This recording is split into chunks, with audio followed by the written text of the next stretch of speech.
on Group 4. At first, I would like to thank our honorable course teacher, Madam, for giving us such an opportunity to present. I am very thrilled to stand before you to explore the quantum harmony, the quantum harmonic oscillator.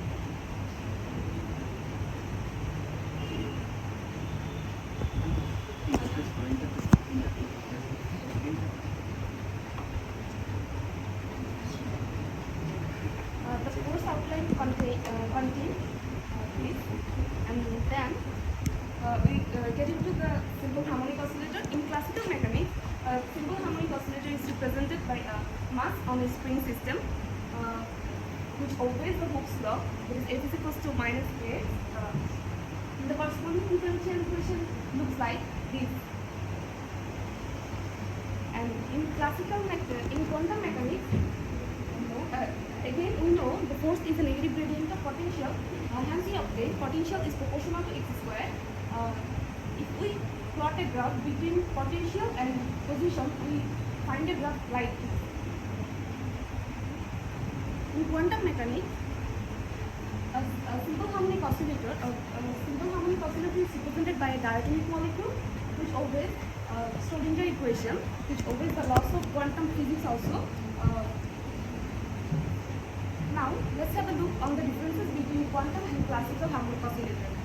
In classical harmonic oscillator, it is based on the Newtonian mechanics. In quantum mechanics, it obeys the quantum physics law. Equation of motion for classical is represented by this equation, and in quantum mechanics, the equation of motion is represented by Schrödinger equation. And energy for classical harmonic oscillator is continuous and can take any value. And whereas in quantum mechanics, the energy is discrete and quantized. There is no associated wave function for classical harmonic oscillator, but there is an associated wave function in quantum harmonic oscillator. Probability, that is position and velocity, can be determined in classical harmonic oscillator if the initial condition is known, and the probability of finding a particle in a certain state can be predicted, but exact is uncertain. Now, lastly, we see how classical behavior emerged from quantum restriction. There is a graph plotted between classical probability density and also quantum probability density versus position. We see if we imagine mass on a harmonic graph, there is two turning points, that is plus x and minus x, where the probability of finding a particle is maximum, and at the initial condition, that is x is equal to 0, the probability of finding that particle is the maximum. If we increase the energy higher and higher, we see this graph, which is almost resembles like classical probability density distribution, and hence we can predict classical behavior emerge from quantum behavior. Okay. Thank you. I would like to call Muhammad Mayuddin Jilani. Present.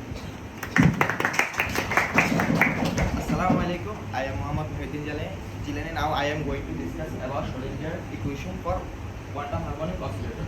As we know, this is the Schrödinger wave equation where Hamiltonian operator acting on psi x is equal to p times psi x, and this is the Hamiltonian operator where this is for kinetic energy and this is for potential energy. So putting the below in Schrödinger wave equation, we got the final equation for Schrödinger wave equation for a quantum harmonic oscillator. So solving the quantum Schrödinger wave equation, we got this solution where small n is the quantum number which is non-negative integer.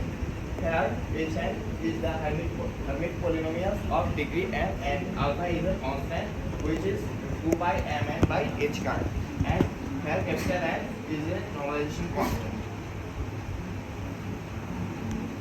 This graph represents the wave function for different quantum numbers n is equal to 0, n is equal to 1, n is equal to 2, n is equal to 3. Now I am discussing about energy eigenfunction, which is given by h squared omega into n plus half. This graph shows energy eigenvalues for different quantum numbers n is equal to 0 to n is is equal to 5. As you see there, the energy level are discrete and givenly expressed with separation of h cut omega by 2. Energy of ground state is not 0 and the ground state energy is not 0 and the ground state energy is given by h naught is equal to h cut omega by 2. Thank you.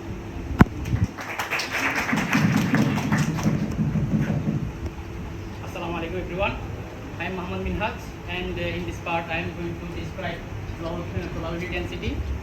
Probability density describes the probability of finding a particle in a particular position in the quantum harmonic oscillator. The term is known as this, and here psi represents wave function. So if we want to understand probability density, we must understand wave function. Wave function is actually a mathematical function that describes the quantum state of a particle. So here quantum state is like a position of particle, momentum and other properties.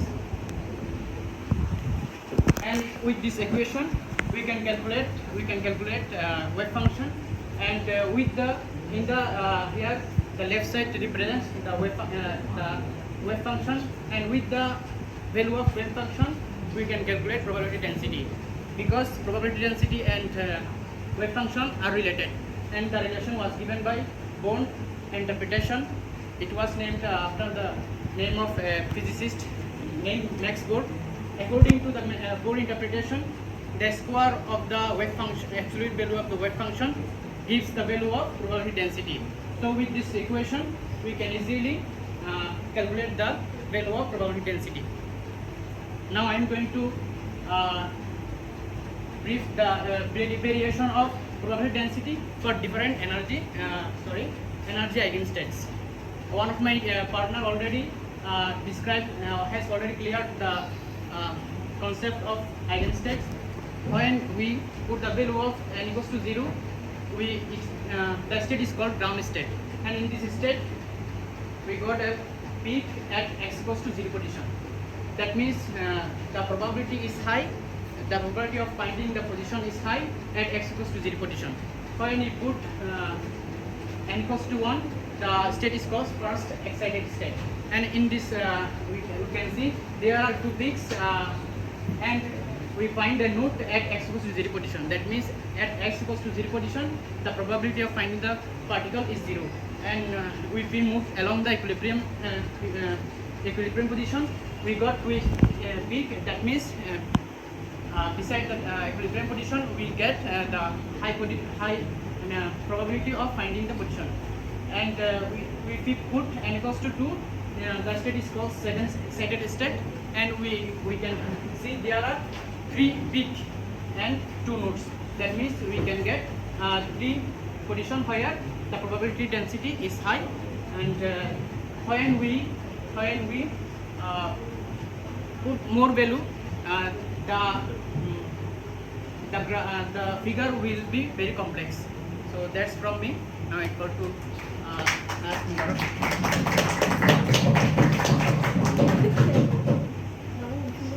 Okay, I will be discussing quantum harmonic oscillator operators. As we know, if we want to transit anything or any mathematical expression, we need some operators that transit our system or energy levels to another state. So, as our topic is quantum harmonic oscillator, we need 2 operators, and they are creation operator and annihilation operator. Creation operator is mathematically represented as this type of equation, and here A dagger and n is the eigenstate, and the creation operator elevates the energy state to ground state to another higher state, and that is we see the mathematical equation is like this. And the annihilation operator is the opposite of the creation operator, and it downwards or lowers the eigenstate or energy state of quantum harmonic oscillator. So if we visualize this, we get the creation operator like this. If we think creation operator is a ladder, or we can say elevator, and this elevator is the energy. So the creation operator takes the energy to ground state to higher state. And also the annihilation operator towards the opposite of this creation operator, the same, and it lowers the energy to the higher state to ground state. And also we can find these operators running the web development coding system, that is CSS, like this. This is the easy system, and it helps develop and the presentation or display the websites more eye-catching. So that's how actually these operators works. So this is from my side. I will call my teammate Sadia.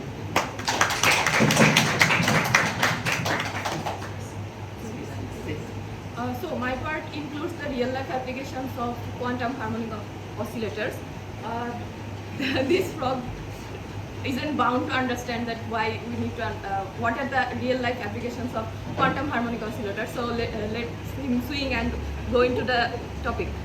So the first application is spectroscopy. As we know, the quantum harmonic oscillator can predict the energy level or energy value with describing the vibrational modes.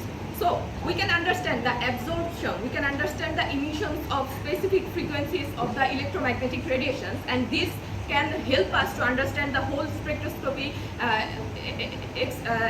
Example, we can say that infrared ray and Raman spectroscopy. And the second application is laser technology.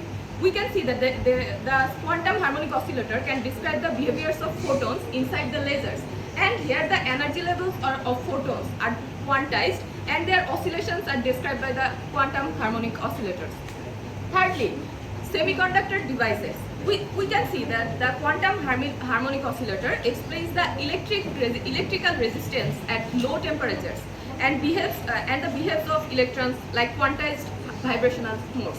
And fourthly, the nanoscale engineering. As we know that we can use the quantum dots and other things, and quantum harmonic oscillators also helps us in nanoscale engineering, including nanoelectronics and nanosensors. And fifth is the chemical bonding. As we see that the bond between two atoms they actually behaves like the quantum harmonic oscillators. So we can easily understand that how these bonds are created by quantum harmonic oscillators, and others include MRI, protein folding, zero-point energy, quantum computing, thermal conductivity, and heat capacity, and etc. And why this is important? Because everywhere you see the importance of quantum harmonic oscillator in modern world, everywhere you see there is quantum oscillations, quantum oscillators everywhere. And the most awaited slides you are waiting for, that is, thank you.